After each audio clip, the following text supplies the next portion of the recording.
반드시 지금은 모아타운에 집중하셔야 되고 선점하셔야만 할 겁니다. 빠르게 속도를 낼 수 있고 빠르게 추진할 수 있는 새로운 정비 사업을 만들어낸 겁니다. 여러 심의 절차를 엄청나게 간소화시켜줬다. 집값을 안정화시키는데 의의를 둘 수밖에 없을 겁니다. 네, 안녕하세요. 반갑습니다. 이경민의 부동산 하이킥의 이경민입니다. 자, 서울 아파트 공급 부족 현상을 해결하기 위해서 우선 서울시장이 적극적으로 지원하고 있는 모아타운 정비 사업을 빠르게 추진할 수 있도록 여러 가지의 심의 절차를 단축하기 위한 통합심의로 진행해서 6개월 정도의 단축 효과를 내겠다라고 밝혔습니다. 자, 그렇다면 왜 오세훈 서울시장은 지금 적극적으로 모아타운을 추진하고 있는지 그 원인부터 파악하고 그 이유에 대해서 그리고 그 결과에 대해서 우리가 한번 알아보는 시간을 가져보도록 하겠습니다. 자, 서울로 진입하고자 하시는 분들 가운데서도 지금 때가 조금 늦었고 또 서울 아파트 가격이 워낙 많이 상승이 되었고 또 자본금 대비 투자 금액이 굉장히 많이 부족하셔서 서울 아파트 진입이 어려우신 분들은 반드시 지금은 모아타운에 집중하셔야 되고 모아타운에 선점하셔야만 할 겁니다. 자, 모아타운은 신축과 구축 건물이 혼재되어 있어 대규모 재개발이 어려운 10만 제곱미터 이내의 노후 저층 주거지를 한 그룹으로 묶어 개발하는 것을 말하고 있습니다. 일반적인 재개발과 완전히 다른 얘기입니다. 일반 재개발은 구축 건물이 많은 곳에서 진행이 되는 반면에 모아타운은 신축과 구축이 혼재되어 있는 곳에서 나옵니다. 자, 모아타운으로 지정이 되면 지역 내 이웃한 다가구 다세대 필지 소유자들이 개별 필지를 모아서 블록 단위 형식으로 공동 개발하는 모아주택 사업을 추진할 수가 있습니다. 자, 하지만 모아주택 규모가 점차 증가하면서 사업 시행 계획 인가 전에 받아야 하는 여러 가지 심의가 건축, 도시계획 분야에서 경관, 교통재해, 교육, 환경 분야까지 확대되었습니다. 그리고 일반적으로 기존에는 심의 절차를 받을 때 예컨대 교통심의를 받고 또 교통심의에서 승인을 해줘야지만 그 서류가 다음으로 넘어갑니다. 근데 승인을 해주지 않는다면 여기서 계속 머물면서 시간이 계속적으로 소요가 될 수밖에 없었죠. 자, 그런데 이거를 단축하기 위해서 여러 가지 이런 심의 절차를 한 번에 묶어 심의할 수 있는 소규모 주택정비 통합심의위원회를 구성하겠다라는 방침이 나오게 된 겁니다. 이렇게 통합심의위원회 구성을 할 때 이 기존 전문가, 사전 전문가 의무화 방침이 있었습니다. 이것도 마찬가지 전면 폐지하겠다라고 얘기하고 있습니다. 2019년부터 운영되어 왔던 상황이지만 실효성과 심의기간 지연 등의 우려가 있어 전면 폐지가 결정됐다 이렇게 얘기하고 있는 겁니다. 자, 서울시 주택정책실장은 통합심의위원회 운영은 모아주택 사업에 새로운 활력을 불어넣는 계기가 될 거라며 2026년까지 목표한 3만 호 공급에 차질이 없도록 공공 지원을 아끼지 않겠다라고 밝혔습니다. 자, 이렇게 서울시에서 지금 적극적으로 추진을 해야만 하고 2026년까지 목표를 3만 호로 이렇게 결정한 가장 큰 이유 뒤에 판소를 통해 알려드리도록 하겠습니다. 자, 우선 서울시에서 지금 현재 적극적으로 지원하고 있는 정비 사업은 모아타운이 유일합니다. 자, 그러면 왜 모아타운을 적극적으로 지원하고 있는 걸까요? 자, 이 원인을 알기 위해선 우린 2011년 과거로 돌아가면서 박원순 서울시장 취임했던 시기 때부터의 이 재개발 변천사를 알아야만 합니다. 자, 예전 재개발에 있어 이 박원순 서울시장이 어떻게 재개발을 추진을 했고 이게 지금 어떻게 이어져 왔는지 그 흐름을 먼저 파악을 해야만 우리가 답안을 찾을 수가 있을 겁니다.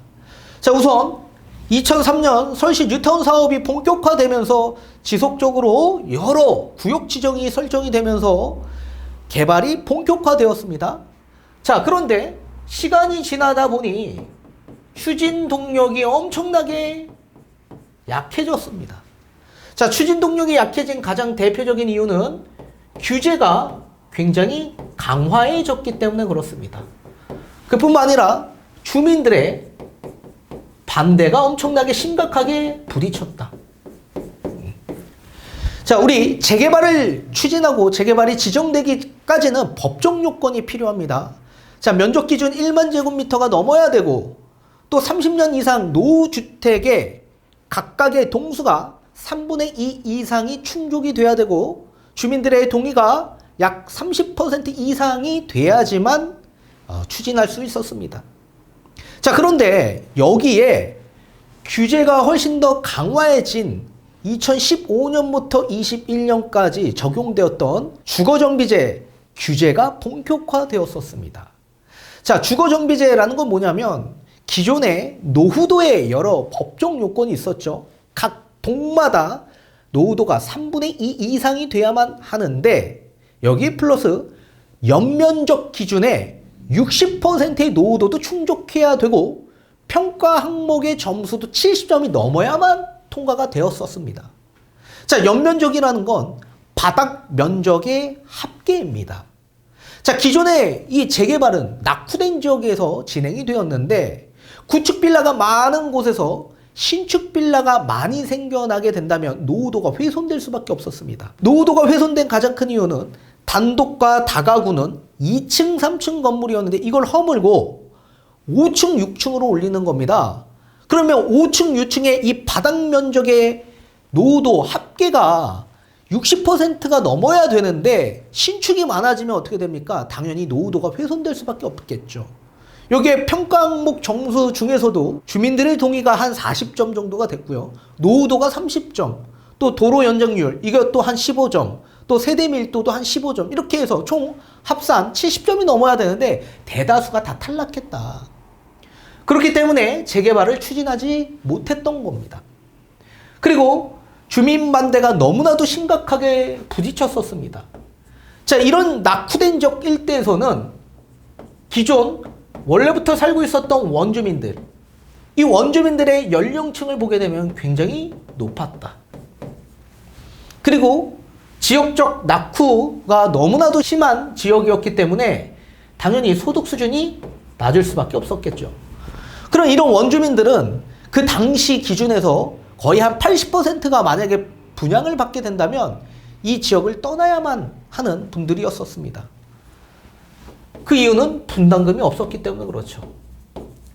분담금 납부가 가능해져야지만 내가 아파트를 받을 수 있는데 분담금 여력이 없는 겁니다. 소득 수준이 낮다 보니까. 그렇다 보니까 이렇게 비대위가 만들어지고 반대가 심각하게 부딪혔죠. 그리고 오선설 시장 때 재임했던 시기가 2011년인데 이 시기에는 집값이 본격적으로 하락기로 넘어갔던 시기였습니다. 집값도 하락했고 또 그뿐만 아니라 집값이 하락하니까 미분양이 엄청나게 적체가 되었죠. 이렇게 미분양이 적체되고 집값이 하락하면 자연스럽게 분담금은 늘어날 수밖에 없는 구조가 나옵니다. 그러면 당연히 더욱더 심각한 반대에 부딪히게 되는 거죠. 그러다 보니 주민들이 우리 재개발 못하겠다라고 반대가 심각해지기 때문에 서울시가 어떻게 합니까? 직권 해제를 시켜버립니다. 우리 도시미 주거환경 정비법 제21조에 따라 시도지사, 지정권자는 직권 해제를 시킬 수 있습니다. 토지 등 소유자의 3분의 1 이상이 해제 요청을 하고 과반이 넘는 찬성표가 나오게 되면 이게 도계위로 넘어갑니다. 도시기획위원회에서 이제 논의를 해서 서울시장이 직권 해제를 시킬 수가 있습니다. 그러다 보니 모든 대다수의 지역 일대들이 전부 다 직권 해제가 되었었죠. 자, 해제가 되니까 어떻게 됩니까? 개발 제한 구역으로 묶여졌던 지역 일대들이 전부 다 풀리게 된 겁니다. 자, 이게 풀리다 보니 자연스럽게 건축 행위가 가능해진 겁니다.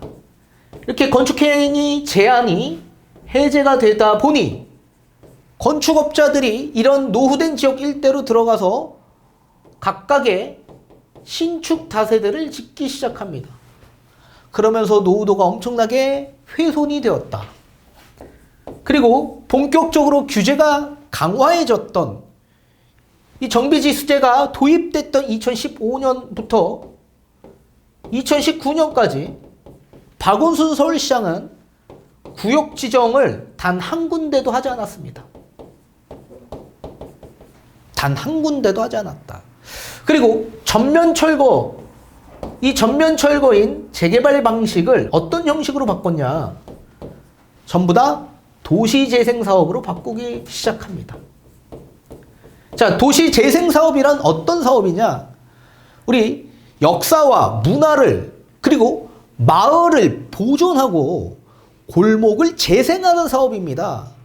쉽게 예를 들면 원주민들의 거주 보호를 하고 원주민들의 불편함, 이 편의시설을 좀 더 확충시키는 재생 사업이 들어가는데, 골목이 좁고 또 차도 많다 보니까 주차시설이 열악할 수밖에 없죠.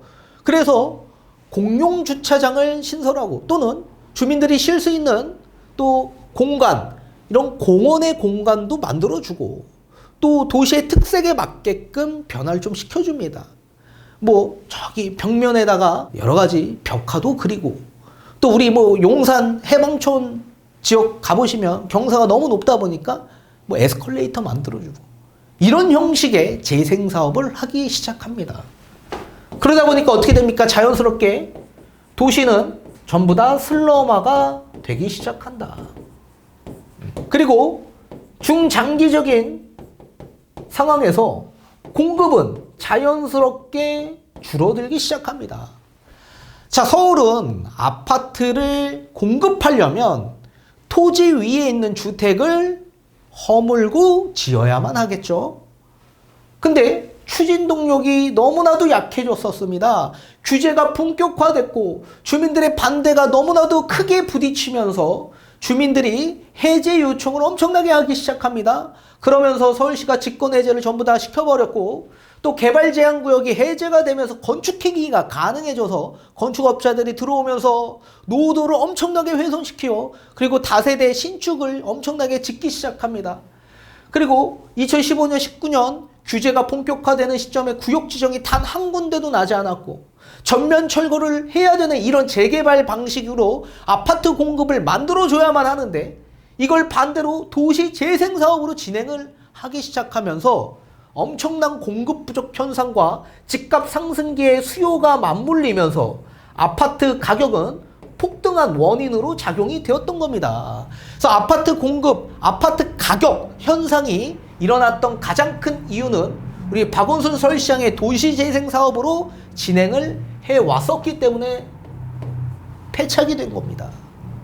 그리고 나서 보궐선거 때 오세훈 서울시장이 당선이 되고 나서 오세훈 서울시장의 대표적인 정비사업인 모아타운을 추진하기 시작합니다. 자, 그러면 왜 하필 모아타운으로 추진을 했었던 걸까요? 기존에 재개발 방식, 이 방식을 그대로 가지고 온 정비사업 방식이 신속통합기획 방식입니다. 도정법에 적용되는 정비사업이죠. 자, 다만 당연히 시간을 좀 더 단축하기 위해서 신속통합기획 방식도 마찬가지 심의 절차를 좀 더 간소화해 줬습니다. 그런데 이미 과거에 우리는 한번 경험이 있었습니다. 오세훈 서울시장이 생각할 땐 이 신속통합기획 방식도 마찬가지 낙후된 지역 일대에서 추진을 하고 서울시가 적극적으로 지원해준다라고 하더라도 주민들이 엄청나게 반대하고 또 집값이 다시 하락하고 미분양이 적체가 된다면 추진을 할까요? 당연히 추진 동력이 약해질 수밖에 없겠죠. 그렇게 생각을 하고 지금 새로운 방식으로 접근을 하다 보니 생각해낸 게 모아타운 방식이었던 겁니다. 우선적으로 중장기적인 수급 현상을 해결하기 위한 목적, 이 목적이 일단 가장 첫 번째고 그 다음에 집값이 폭등하고 집값 상승했던 것들을 안정화시키는 목적에 중점을 두고 있는 겁니다. 또한 지금 본인의 임기 내에 반드시 본인의 목표, 성과를 이뤄내야만 할 겁니다.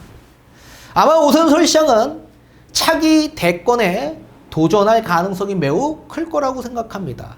그래서 차기 대권 도전에 있어서 본인의 임기 내에 이뤄냈던 모든 성과의 결과물들을 보여줘야만 할 겁니다. 정치적인 색깔도 함께 맞물려 있다라고 저는 생각을 하기 때문에 적극적으로 빠르게 속도를 낼 수 있고 그리고 빠르게 추진할 수 있는 새로운 정비 사업을 만들어낸 겁니다. 그게 모아타운 방식이다.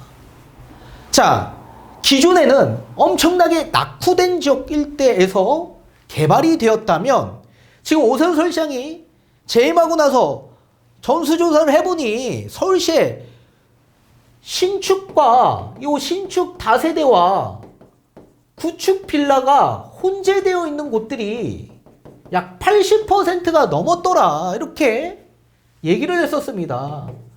그러면 이렇게 낙후된 지역 일대에서 지정을 해봤자 주민들이 반대하면 이게 동력이 약해지면 추진이 안 될 텐데 그러면 결국에는 신축과 구축이 혼재되어 있는 곳으로 지정할 수밖에 없었고 그런 곳에서도 가로 구획이 잘 정비되어 있는 곳 이런 곳을 선정해서 진행을 하겠다라고 밝힌 겁니다. 그 이유가 뭘까요?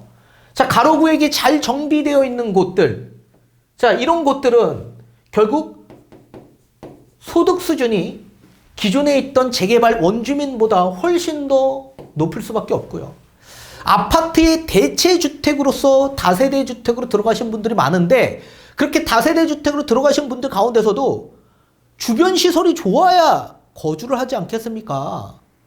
그래서 주변 시설, 가로 구획이 잘 정비되어 있는 일명 이면도로, 큰 이면도로를 인접되어 있는 그런 다세대 주택 지역들, 그런 주택에 살고 있는 분들은 소득 수준이 의외로 엄청나게 높습니다.